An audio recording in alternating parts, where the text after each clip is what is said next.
Hey everyone, it's Kazlo and welcome back to my channel. It's time for the final segment of my RPG Club playthrough of Dragon Quest III. But before we get started, what is the RPG Club?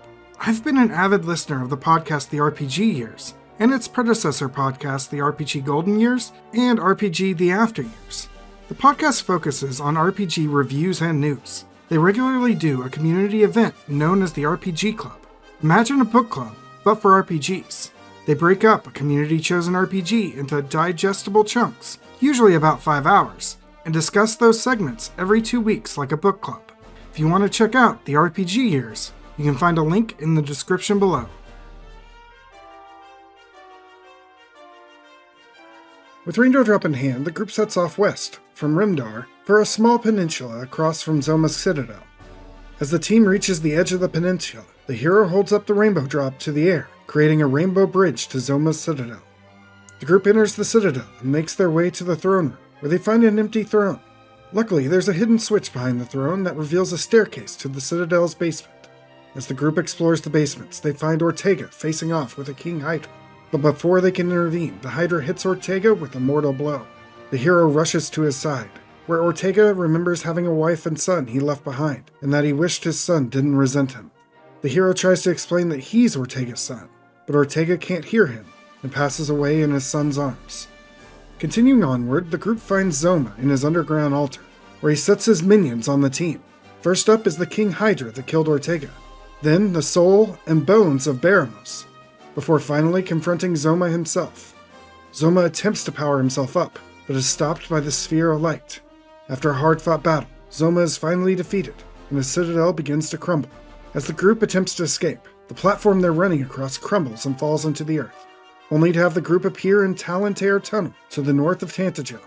Returning to Tantagel, the king celebrates your victory, but reveals that the pathway between the two worlds has been severed, and the party is stuck in Alefgard. The party eventually settles in, before the hero just disappears one day, but leaves behind his sword, shield, armor, and amulet, leading to the legend of Erdrick. Then, in a post-credit scene, we see the head priest of the Dragon Queen, Hargan, who seeks to protect the Queen's offspring, leading into the story of Dragon Quest I. And that's it for Dragon Quest III.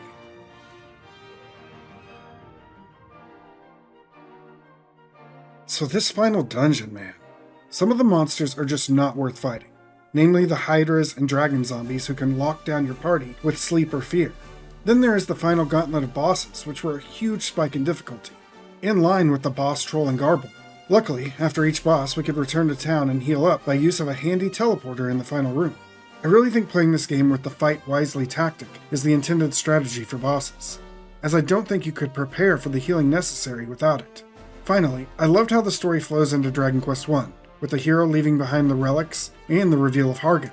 However, one thing I'm confused about is that if the worlds have been severed, how does Hargan get to Alefgard? Overall, a fun, if not difficult game to finally put behind me. I know I'm going to pick up Dragon Quest 1 and 2 Remake, but since I've already beat them before, I'm not sure how much I will rush into playing them again, especially with so many other Dragon Quest games still to play. So that's it for this section of the Dragon Quest III RPG Club. If you want to follow along with the club, be sure to hit that subscribe button to see new videos when they're posted. Additionally, if you want to check me out elsewhere, I have links to my Twitch, Twitter, and Discord in the description below. See you all next time!